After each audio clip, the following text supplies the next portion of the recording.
Нийслэлд үйл ажиллагаа явуулдаг Синдрелла эмнэлэгт иргэн зээ 2022 оны 10 дугаар сарын 25-ны өдөр нүүрний филлер тарилга хийлгэсний улмаас баруун нүднийхээ харааг бүрэн мөсөн алдсан ноцтой хэрэг гарсан байна.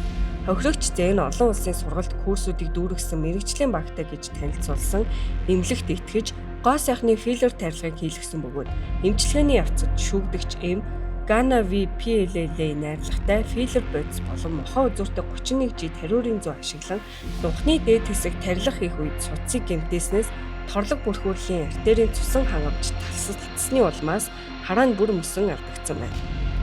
Хохирогч хэлэхдээ хинт сохорно гэж мэдсэн бол ийм эмчилгээ хийлгэхгүй. Би мэрэгжлийн эмчэд итгэж зөвлөгөө авсан. Гэвч үр дүнд тараагаа алдсан. Миний тохиолдол бусдад анхааруулга болох ёстой хэмээжээ. Тэрээр өнөө хүртэл сэтгэл санааны хүнд байдалтай тэмцэж байгаа бөгөөд өөрийн түүхээрээ дамжуулан гоо сайхны эмчилгээ хийлгэхдээ болгоомжтой байна. Зөвшөөрөлтөй мэрэгжлийн эмчийг сонгох талаар олон нийтэд анхааруулж байна. Энэхүү хэрэг анхан дав заалдах хяналтын шатны шүүхээр хэд хэдэн удаа хэлэлцэгдсэн.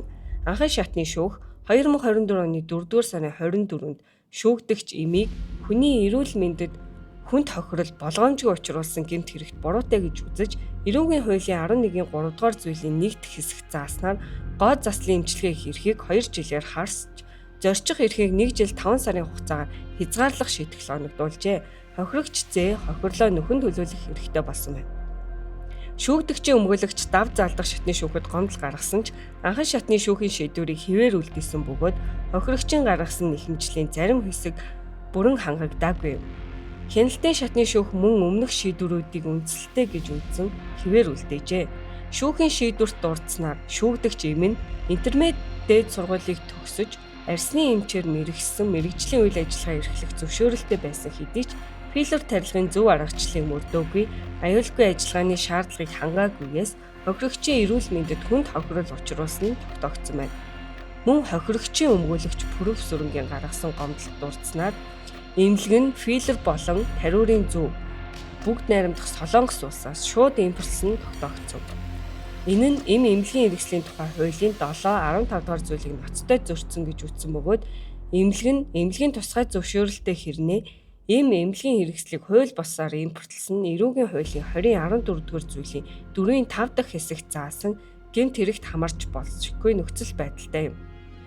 Шүүх гэмт хэргийн улмаас учирсан хор уршгийг арилгуулах зорилгоор шүүгдэгч эмээс 49.2 сая төгрөг, эмнэлгээс 190.7 сая төгрөг, нийт 240 сая төгрөгийн хохирогчид төлөөлөх шийдвэр гаргасан байна.